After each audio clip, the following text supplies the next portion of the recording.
I said to somebody, I don't remember who, but I said if they don't put Ultra Instinct Shaggy in, I'm not buying the game. And to this day, I have not played that game at all. I don't own it. I've never touched it.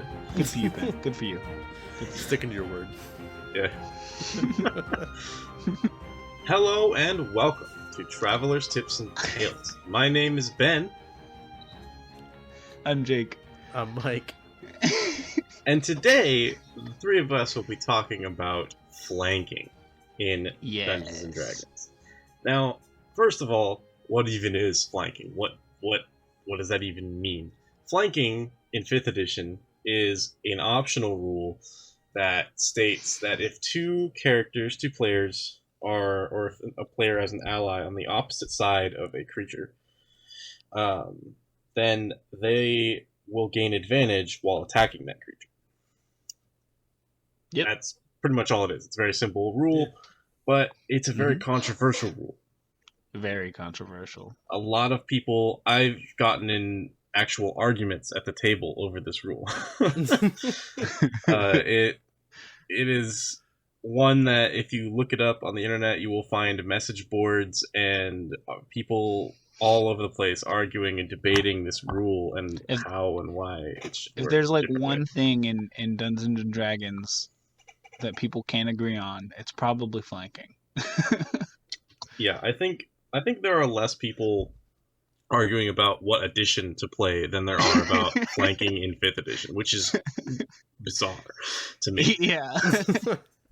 So the main issue is why is this even a problem in the first place? Like, why do people hate this rule? And for the most part, a lot of people think that it's OP. It's too powerful. It's so ungodly good. It should not be allowed. Because it really is. It really is. It makes things even as a person who's like kind of on the flanking is good side, where like I want to keep it, I still think it's really overpowered. Here's the thing: flanking is great, but it is overpowered. It is so overpowered, but it's still great.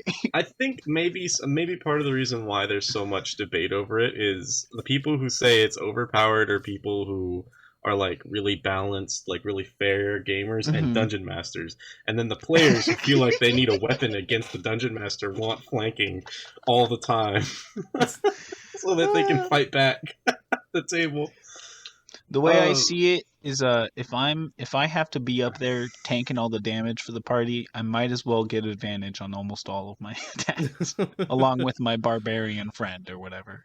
Yeah. So, but personal standpoint, I dislike flanking. I'm against it. I'm in that boat that thinks it should not be implemented the way it is in 5th edition. Do we just want to say what all of our personal opinions are on flanking? Oh, definitely. I'd like to know before I go in. Ben is against flanking.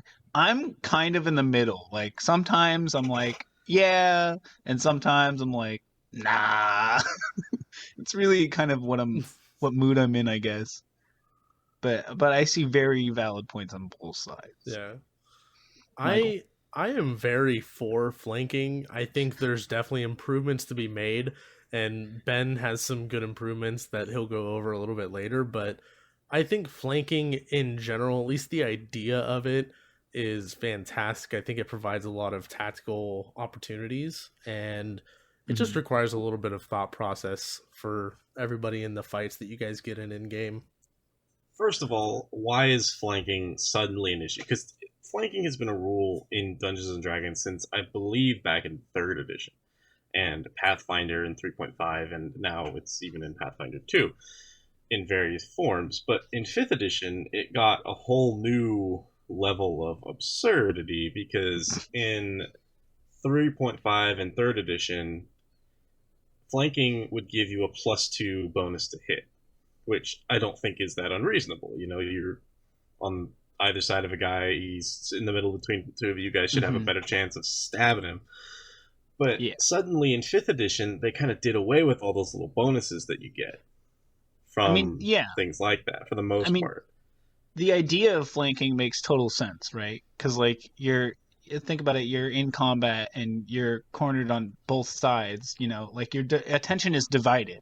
No matter what, it should be easier to hit you in the first place. I don't think people who say that flanking should not be a rule at all, no bonuses granted, I don't understand that, because like it's obviously going to be easier to attack this person because their attention is so divided, right? Yeah, that's why most militaries in the real world, like, they will not voluntarily fight a war on two different fronts. Yeah. America is one of the few exceptions to that rule where we fought a war on two fronts and somehow our side was victorious. It's because we have a really big front. That's also true. One of them was entirely on the seaboard, and then the other one was, you know, half a world away. But... yeah, we also had a couple other people's fronts in between our fronts, so we weren't really worried about it. Anyways, so yeah, the idea of flanking makes perfect sense, but in 5th edition, what they did is they took away a lot of those little bonuses that you would get and a lot of the math that you would do after rolling the die, and they replaced it with the advantage-disadvantage system, which is where you roll 2 dice and either take the highest of the 2 or the lowest of the 2. Yeah. And suddenly it becomes extremely easy to get that advantage for doing almost basically nothing, just standing on either side of one guy. Mm-hmm. For being a frontline fighter, basically. Yeah, which makes the game incredibly easy and convenient for upfront fighters, but it doesn't do anything for ranged or spellcasters or anyone else. Yeah. And the thing about upfront fighters is a lot of the time, all the different classes, with the exception of maybe 1 or 2, are balanced very well with all the other ones. If you took a level 20 example of any class, it'd be a pretty even matchup between most of them, with the exception of how creative those players are. And a lot of the times, those classes that are up front and that need that advantage to hit have ways of gaining it by expending certain things, and suddenly they don't have to expend anything. Yeah, and I think that's where a lot of the idea that flanking in 5th edition is just broken in general. Yeah, and 5th edition flanking also really breaks rogues, because rogues just have to have advantage on an attack, and they get their sneak attack bonus damage. Yeah. Well, at the same time, though, rogues, like I was mentioned before, it's built in that if they're within 5 feet of an ally, the enemy that they're attacking, they get sneak attack. But honestly, suddenly, half the time that I was a rogue, I wouldn't even care if I had advantage sometimes, as long as someone was next to them. I'd be like, all right, I'm gonna take my shot anyways, because I have a good to hit, and the chances of me hitting are more than likely, and I still deal buttloads of damage anyways. Yeah, and a lot of the time, a lot of people consider rogues to be on one of the more powerful sides in terms of class balancing, because of just how much damage they can put out. And now suddenly, not only do they only have to be within 5 feet, but if they are, they also get advantage. It's like they don't need it. They already have sneak attack, but now they have an even better chance of hitting every single turn. And that's if you're doing a frontline rogue, yeah, if you're doing a frontline rogue. And even then, if you take the mobile feat, you run in, you stab, you run away. Then you repeat, wash, rinse, repeat every single turn. Yeah. You don't even have to hide, nice. Actually. You just... Pretty nice. There's no sneaking involved in sneak attack. Yeah, because you can run in, attack, bonus action disengage, and then run away without provoking opportunity. Or if you have the mobile feat, you can just run away, because once you attack someone, it counts as disengaging with them anyway. Oh, does it? Yeah, you can just use your bonus action to dash and be even faster than normal. That's why, like, all of my dex-based classes have it. Yeah. Have mobile. It's so great. In 3.5 in 3rd edition, flanking gave a +2 bonus. In Pathfinder 1st edition, it's a feat that you can take. You don't even naturally get flanking, but you can get it as a feat. And it also just gives a +2 bonus, which is kind of the same balancing, but just a little different on how you get it. Yeah. Yeah, I mean, I kind of like that idea, though. Like it means that you're more strategically inclined somehow through your backstory, maybe, or whatever. You've trained to understand that being on the opposite sides of an enemy can overwhelm them, and not everyone knows it. So not everyone gets the benefits of it. Yeah, I kind of like that idea. And if I were to be running a Pathfinder game or anything with that kind of feat, I'd probably also introduce a feat where you are immune to that, where you have trained specifically to counter that feat. Well, and Yeah. so as the Pathfinder guy in this group, yes, of course. so Pathfinder, I did a little bit of research here before we started to make sure that I'm giving you guys the right information. Oh my So goodness. there's a feat in Pathfinder called Overwhelm, and it basically talks about how you're considered to be flanking is if at least one ally who also has the feat is threatening an opponent, and the opponent is at least 2 size categories larger than the larger of you or your ally, regardless of your actual positioning. So that's one of the things that gives you guys flanking, but that still requires 2 of you to take that feat. There's plenty of other feats that also either give you flanking or give a bonus to flanking, but you're still going to generally be required for it to be you and at least one other person to be flanking that and have that feat for it to be useful. I still kind of like it though, because it means that, you know, you're working together with your party not only after character creation, but as you're leveling up continuously. You know, you're talking about what feats you're taking, what feats am I taking, how can we work more coherently as a unit, you know what I mean? Yeah, I still kind of like that idea though. Yeah, and for those that are only familiar with 5th edition and it's like, oh well, 2 people have to use an ability score increase to take that feat. And that's not how Pathfinder really does it. Pathfinder, you get a feat every odd level, and then some classes you get even more feats. Some races you get even more feats at different levels. So in Pathfinder, feats are very common. You have a whole list that you end up choosing a bunch from by the time you hit level 20. It's not a huge deal at all. Like pretty much every level you get some type of feat, but the feats are all categorized into different things. Well, and that's Pathfinder 2. Pathfinder 1 is you get it every odd level. Oh, okay. Yeah, there's been a few times where people would come into my games not having played D&D 5th edition for the first time, and I would have to explain, like, no, you don't actually get all those feats, sorry. you have to put those back on the shelf. Yeah, I think even when I started playing with you, I had to have you guys explain to me the difference between, you know, taking feats in 5th edition versus the systems that I was used to. Yeah.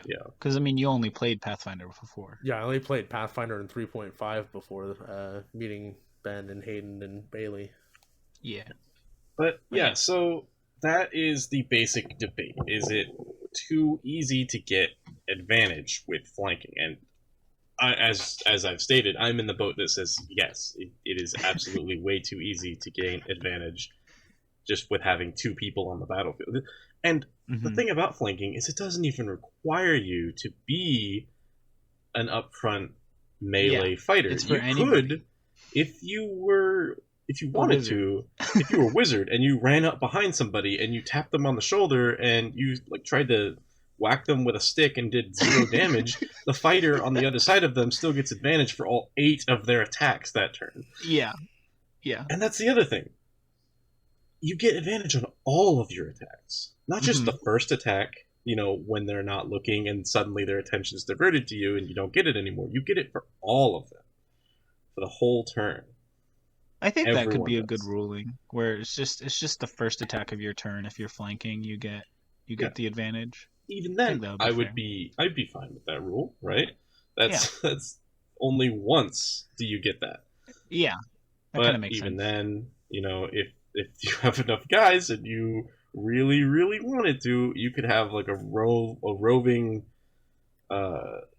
like a conveyor belt of guys just all hitting them and just stepping out of the way so that the next guy can step in and it would get a bit absurd, but you could theoretically do that. Everyone has the mobile feat. You just whack and walk away.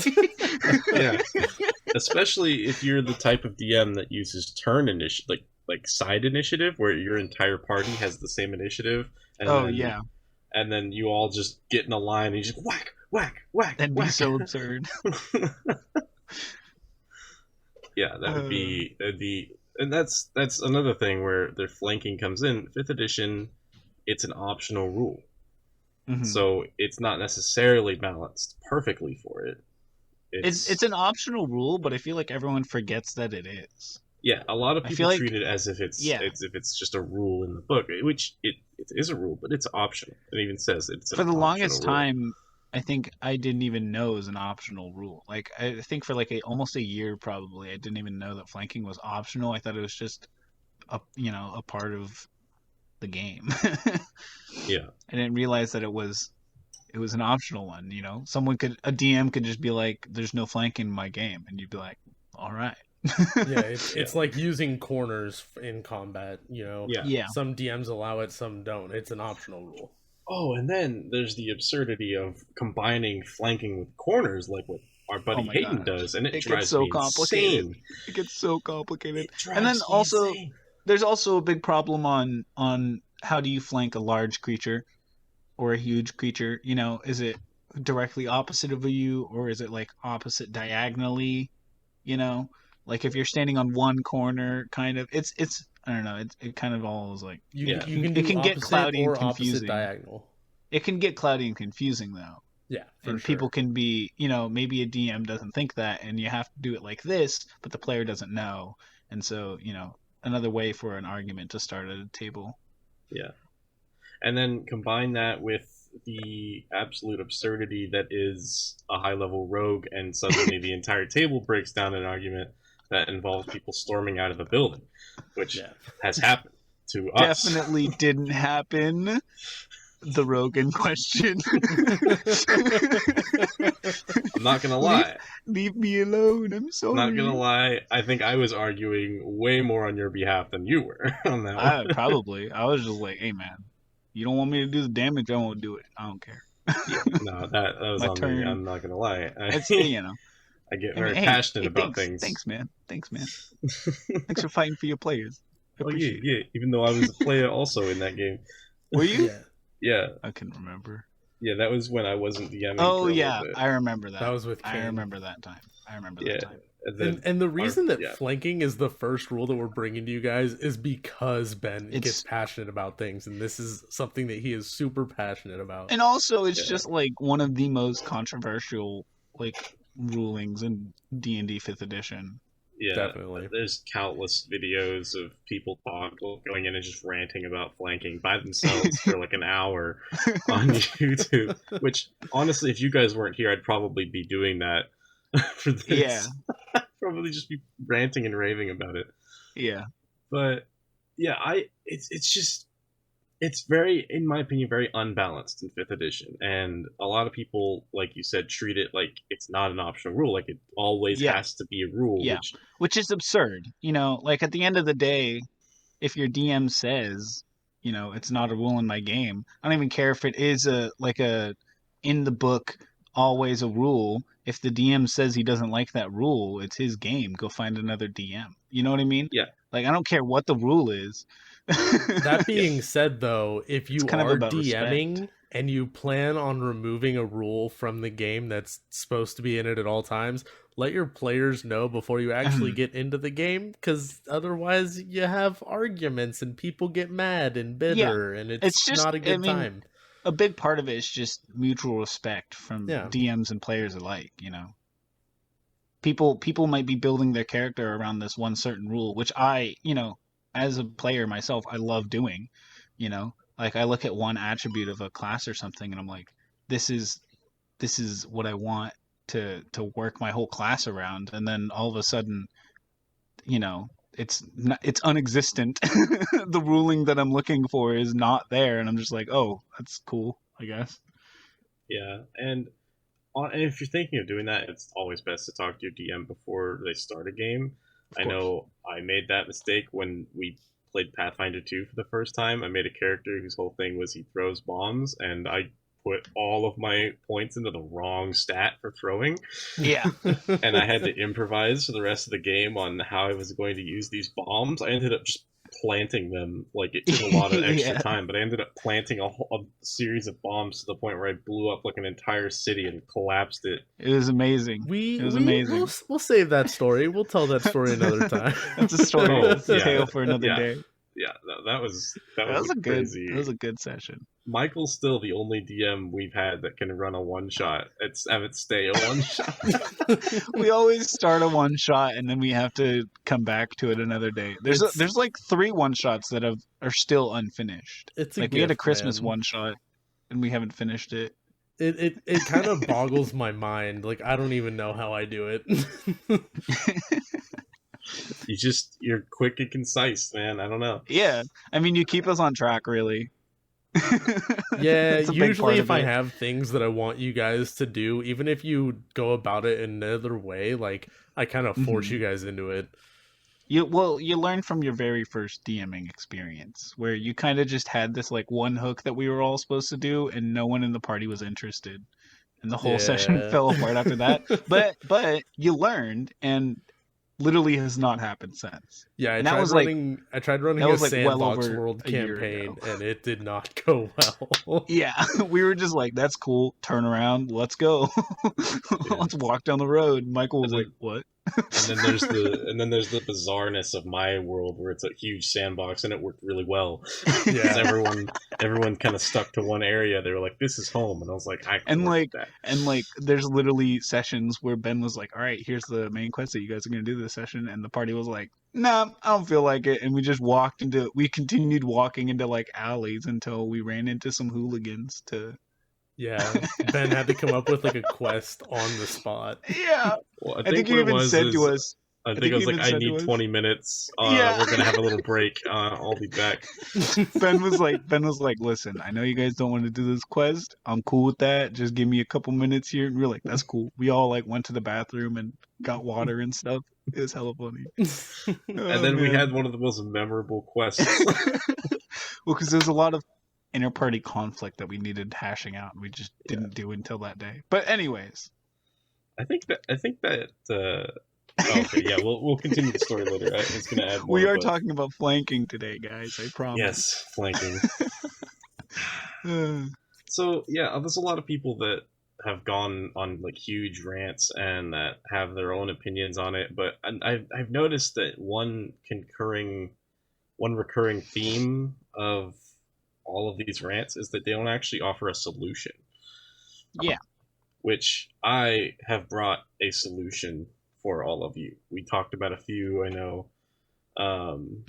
We talked about, maybe just you only get it on your first attack or things like that. Yeah. My solution is a combination of the older style and with the newer rules of 5th edition that are kind of even in the DM screen that comes with most like D&D book sets, like the standard one. Yeah. There is rules in there for half and 3/4 cover, and that it gives you higher armor class, or it gives one way to think of it is a negative to hit them if they are behind said cover. So my solution is flanking creatures. If you are flanking a creature, you gain a +2 bonus to hit them. And if you are completely surrounding them, like a character on all sides, you gain a +5 bonus. And that which for how we play is on each 4 adjacent sides, no corners. Yeah. The 3 of us all play no corners. That way, that was actually suggested to me by our buddy Kane. And I thought about it, and I have since gone with it and decided that that's the best method that's ever been recommended to me. I mean, it makes total sense, Yeah. And since I've implemented it, it's actually worked pretty well. There hasn't been any issues with it at all. Yeah. And at the same time, I put more emphasis on the cover system for ranged characters. That way that there is an incentive for upfront characters to flank and also rear characters to get that cover so that they get that same kind of bonus, just in a different sense. They're harder to hit, whereas upfront characters, they get an easier time to hit the enemy. Yeah, there's pros and cons to every strategy. Yes, so that is my solution that I have come to present to everyone today. I like that idea. Thoughts? I like that idea. Yeah, I think arguably, it could be I mean, it's obviously going to be a situational thing, but it could potentially be better than advantage in some situations. Because if you have an enemy completely surrounded, say you have advantage, okay, you roll a 12 and a 13 with a +2 to hit. Okay, so you're getting a +15 to hit. Well, if they had a 17 AC, that's not going to work. But if you roll that 13 and you had that +2 to hit from your just attack bonus, and you have the 5 for surrounding, you're hitting them with that 18. Yeah. Or sorry, with that 20. And even so I'm confused here for a second. So if you're totally surrounded, you get the +2 and the +5? No, I'm saying like if say you had like a +2 for just a general attack modifier. Gotcha. Before flanking or surrounding. I got confused for a second. Into effect. Yeah. Or let's say, for example, you are a barbarian and you have a +5 to hit, right? And you're flanking, you gain advantage, whatever. You roll 15 and a 20. So you get 25 to hit. What if that still doesn't hit? Mm-hmm. Right? Or let's say you are a barbarian like one that we have in our own games that uses Great Weapon Master, where they actually take a negative to their a negative to your hit for extra damage. For extra damage, advantage might still just not be enough. You might there might be just someone with an armor class that's high enough that it just doesn't matter. Yeah. Whereas I mean, it happens all the time where the die just aren't on your side. You roll 2 2s or whatever, it's very possible. But suddenly you have this ability to gain this extra bonus that doesn't cost you anything. And here's the thing about advantage. Advantage doesn't stack. If you have advantage, it doesn't matter how you get it, you just have advantage. But suddenly, if you're a barbarian and you have this opportunity, you can reckless attack. Now you get a +2 bonus for flanking and advantage because of your ability that already gives you advantage that you weren't using before. Yeah. Suddenly, that 20 becomes, instead of a 25, a 27. Yeah. And then in the same instance with like rogues, how you talk about how it's a pro and con, now they have a minus to hit, right, for being surrounded. So it's not like your new flanking rules get in the way of rogues. Say there's a rogue hidden across the room, and on his turn he still has advantage. He doesn't get disadvantage from him not being able to see the enemy because he's completely surrounded by his allies, right? He just has a minus to hit. So he can still hit and have with his advantage to get sneak attack because he's hidden, right? So it doesn't break his class or in other ways, That's just one example. For like ranged members, it doesn't screw them over at the same time by doing the opposites. Yeah. Like if you're across the map hiding and you're behind cover, you either get a +2, a +5 bonus to your armor class. Or if you're behind full cover, they can't hit you at all. Yeah. Because no one can see you. I think it's a rogue's dream. Yeah, pretty much. I think that of all the ways that have been brought up and all the ways that I could possibly imagine, I think that is the best way, in my opinion, to balance flanking in 5th edition. Is to kind of go back to an older edition's version of flanking itself. I also like the idea because sometimes there's just like those enemies that have like seemingly insanely high armor class, and like you math it out on your head. Throughout combat you find out what their armor class is because like a 23 doesn't hit but a 24 does, so it's 24, and you like figure it out as your character. Like I literally have to roll a 17 or higher to hit this guy. Like it's insanely hard. All of a sudden it's a lot easier with your you make that more reachable with your rules rather than just having advantage because you can roll a 15 and a 16, 2 really good rolls, but you don't roll high enough and you don't hit, right? Yeah. But all of a sudden now instead of just giving you 2 chances, you're making the probability of you hitting higher for your 1 chance, which makes more sense. Even if, like, let's say you're fighting someone with absurdly high armor class, right? Like, let's say you manage to you fumble or whatever and you get into a fight you really shouldn't be in. You fight somebody who has an absurdly high armor class. Suddenly you have this option, this added option that you didn't even have before, where you can just gank people. You can just you can just surround them. You can surround them with daggers, and all of a sudden your +4 to hit becomes a +9 to hit. Every single person, you just stab them over and over and over again. Yeah.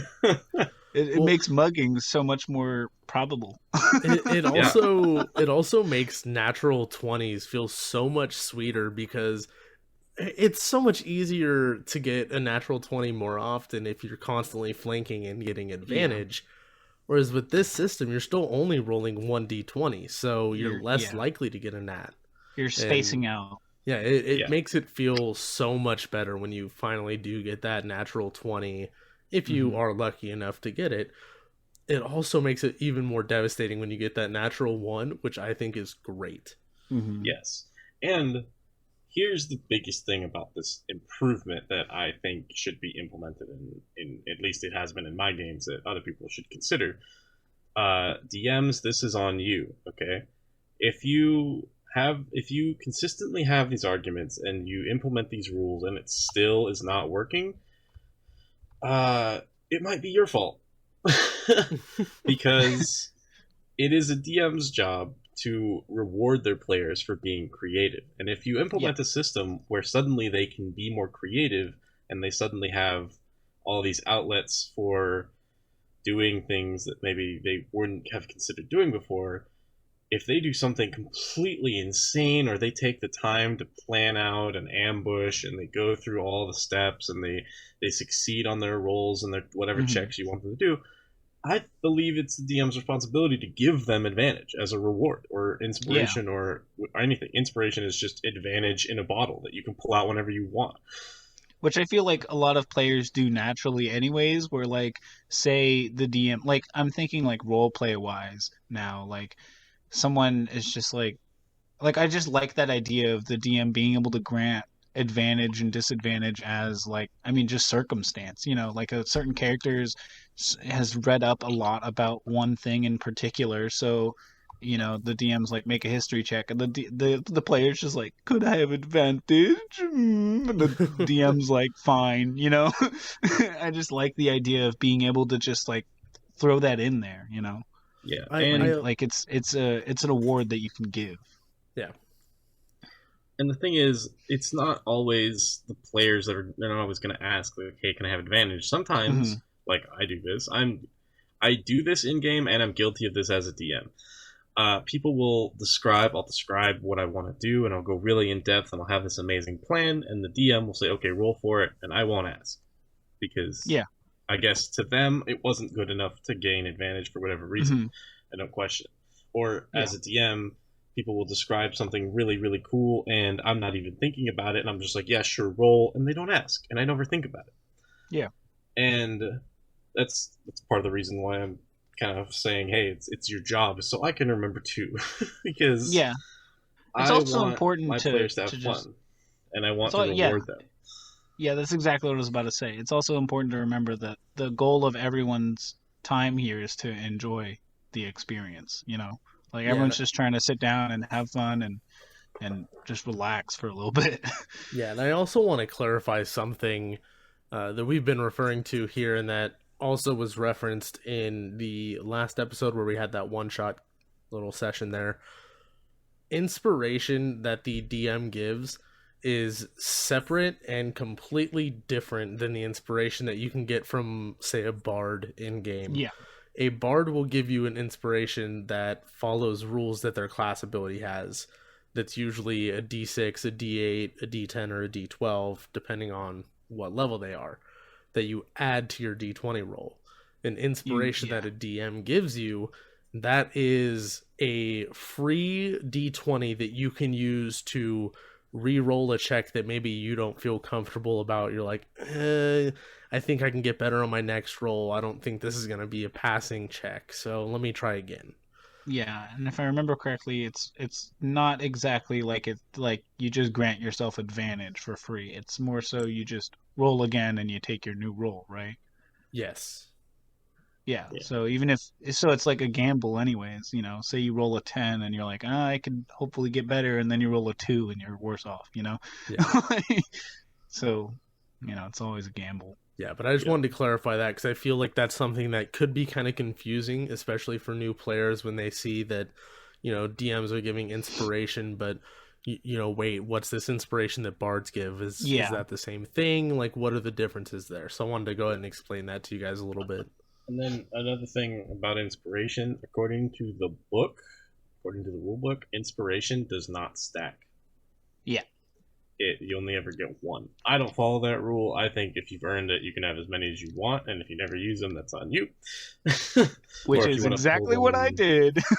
Yep. Or if you want to pull them all out in the final boss fight, that's also up to you. So yeah, I don't put a limit on how many of my players can have. I think one day you were just like, actually, I think it's fair. You can cash in one inspiration for X amount of XP, and I was just like, boom, I'm doing it. Yeah. I was like, the bank has finally paid off. I just cleared out all my inspiration for like, I don't remember, like a couple hundred XP or something like that.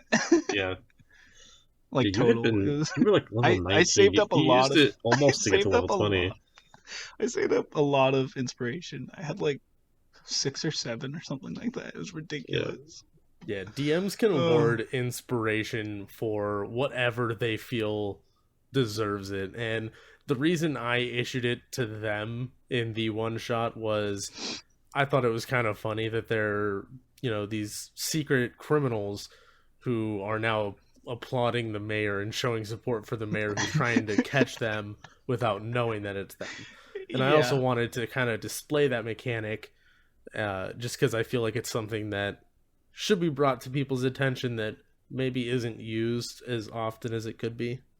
Yeah, it's kind of more on the rare side sometimes. Keep that in mind, DMs. If your players do something cool, give them inspiration. If they take 10 minutes to actually plan out something or something like that, afterwards, if it's all successful, give them an inspiration because it's always cool to have a backup plan. Yeah, kind of. And that's another thing that DMs remember your players. They want the shiny rewards. That's what they want. That's what players want all the time. And if you give them that, they will have fun and they will come back to the next game. Yeah, for me, it's magical items. Yeah, every player has cool those magic things. items. Every player has that thing that they want more and more of. And sometimes when you reward your players with shinies, then they reward you next session with a pizza. Yeah. I strongly advise against taking bribes as DM. However, if there's going to be things there for you to take, I think you would be a fool not to take them at the same time. So, and then not grant them their wish, not take the bribe, but still take the payment. Still take the pizza, but don't give them whatever they wanted. That'd be messed up. Well, here's the thing. I think what usually ended up happening when we would bring pizza at first was like Ben would say, all right, I'll give you guys a few minutes while I'm eating this pizza to plan out how you're going to do the fight. and then I won't make you roll for initiative quite yet.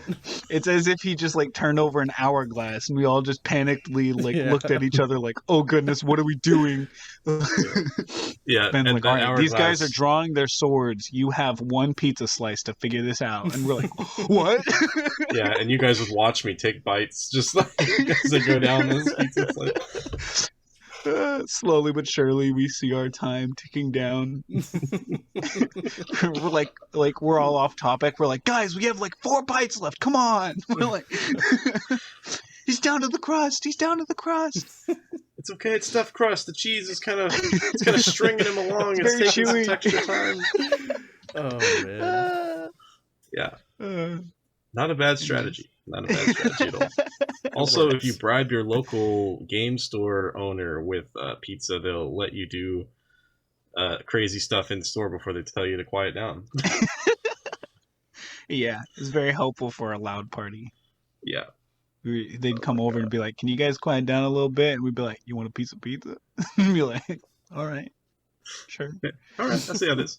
Okay. We would get in full blown yelling arguments in that store, and they would not throw us out. I don't know how. Stop bringing pizza, and then all of a sudden we get into a heated debate, and they're like, "Hey, you guys need to quiet down." And we're like, "Yes, sir." Yep. That's another fun fact for the masses. Our group has gone through some ups and downs, but we have basically kept the whole group together over those years. So Yeah, pretty much. that's how it is. Although eventually we did have to split into two groups. Well, that's just because there's so many of us. Yeah. The 12-man session. Shivers. I'm sorry, Jacob. Did you try saying something? What? I'm confused. All I heard was 12, and I tuned it out because I didn't want to relive anything. Gotcha. Yeah. That's fair. So That's a fair response. Those are my fresh, new, fancy ideas for flanking.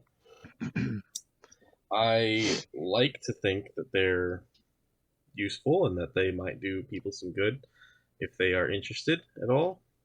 Mm-hmm. I remember one point in time, I think one of your rules was because let's just tell the viewers now, Ben has gone through like 7 different rulings for flanking in his game, where like every couple of weeks he's like, all right guys, this is the new flanking rules, and every player just goes Yeah, but we all realize that he's trying to experiment. Yeah, I mean he's experimenting and and working it out. I mean, we're all, we all agree like this is broken or something needs to happen, and at the end of the day it's Ben's game, so we'll take what we can get, I guess. Yeah, but I think at one point, continue playing, then we listen. Yeah, pretty much. But I think at one point, one of Ben's rule was that like the only way to get flanking was for one person to give up an action to grant the other flanking. Yeah, which I thought was so annoying for me, because I was like, I'm not gonna give up my action as a monk. That's 2 attacks. That's absurd. Actions. And then after that, I can't do my 3rd bonus action attack or flurry of blows. Absolutely absurd. Yeah, for a while my ruling was you have to use the help action to grant someone else. And let me tell you, Ben, advantage. for that period of time, my brain was like, flanking doesn't exist. It was like that's how worthless it was for me as a monk to be. I'm never gonna give up my attack action to flank instead. Pfft, whatever. I'll just punch the man 8 times. Yeah. Good day, sir. Technically speaking, that ruling still exists in my world. It's just not called flanking. It just falls under the help action. Yeah. Yeah. That's what the help action does. It gives another character advantage on something they want to do. But yeah, I've gone through a lot of iterations, a lot of trial and error. With some this good, ruling. some bad. Some good, some bad. A lot of bad, actually. A lot of bad. Yeah, I definitely think the newest iteration here is definitely the most balanced and most fair, I think, for everybody. Mm-hmm. We got it, Ben. Michael agreed to our flanking rules. All right. All three of us, the far left, the far right, and the middle are all in agreement. This makes sense and is balanced. Yep, we reached across the aisle and we we got it done. All right. So yes, that is our ideas on flanking. That's what we have come to decide is the best for our group. We'd love to hear some ideas from you guys if you guys are at all interested in sharing what has worked for you guys, or if you guys put your rules in the comments below if you're on YouTube. In the comments below if you're on YouTube, or you could also email us or hit us up on social media. Jacob, would you like to tell the good people where they can find us? You can find us on Instagram at Travelers Tips and Tales, Twitter at Tips Tales. We have a Tumblr page of Travelers Tips and Tales. We also have an email address of travelerstipsandtales@gmail.com. We also have a Patreon. Yeah, Patreon, Travelers Tips and Tales. Yep. If you guys are interested in some bonus content from us, you can go ahead and look us up on there. As soon as we have some people that are interested, as of now, we really haven't had much interest. We haven't really been focusing on it. But if you guys are interested, we are planning on posting our videos early on there for certain tiers. We're planning on posting some custom homebrew content made by yours truly. The first of which will be a very special item, one featured prominently or not so prominently in our last episode. Hamilton Featured in Bravado's general. Hamilton Bravado's patented daggers of returning with an optional serrated edge feature, which increases the price by another 50%. Was used, but Was not used, but not successfully. prominently. Yeah. So if you guys are at all interested in things like that, in homebrew content or early access, go ahead and look us up on there. We also have a YouTube channel, and we upload all of our recordings there as well. If you'd like to watch it on YouTube for whatever platform you'd like to use, we're on all the podcast platforms and YouTube as well at Travelers Tips and Tales as well. Yeah, and YouTube will pretty soon here be getting more than just podcasts. There'll be some other additional videos that you guys might find enjoyable and will want to check out. We got a couple of things in the works right now, and once we get some of the details figured out, we'll either reveal what they are, or you'll just see them if you check it out. Yeah, it's most likely going to be the second one where it just kind of appears one day. If you guys are interested in seeing or hearing anything specific from us, you can always let us know at any of those platforms we just listed. We're constantly checking, and we will get back to you usually the same day. Love your feedback. If you are a company that is looking to sponsor a podcast, we're desperate. Please sponsor us. But that would be awesome. But speaking about sponsorships, we constantly promote game stores and supporting your local game stores. We talk all the time about ours, which is Forgotten Path Games. Indeed. And we love those guys over there. They are super awesome. Like we've said, they've put up with us being loud in the store, and we've given them pizza and stuff to kind of subside that. At one point, a friend of ours came in and asked if he could keep a gallon of milk in their fridge, and they said yes. Yeah. Really? Yes. Yeah, that was this is the first time I've heard of that. That was yeah, nice. They were really cool. They're still really cool. They do a lot to make sure that the whole community, in terms of tabletop role-playing games and Magic the Gathering and all that fun stuff, they really help promote that community. And they actually are one of the things that we're working with right now.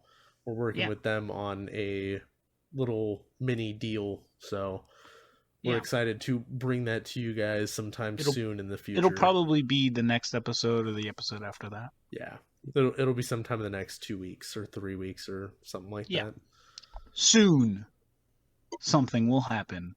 Yeah, I don't know why I just set us to a timetable. I don't know why I did that, but I did. I kind of did too. Fool. It's okay. Michael, you fool! You've committed us now. Yeah, I do that all the time. Michael, it's fine. We could just cut it out. You mean I could cut it out? Yeah. Our fate is in Michael's hands. Our editor. Yummy. What will I do? Ben and I will find out in a while.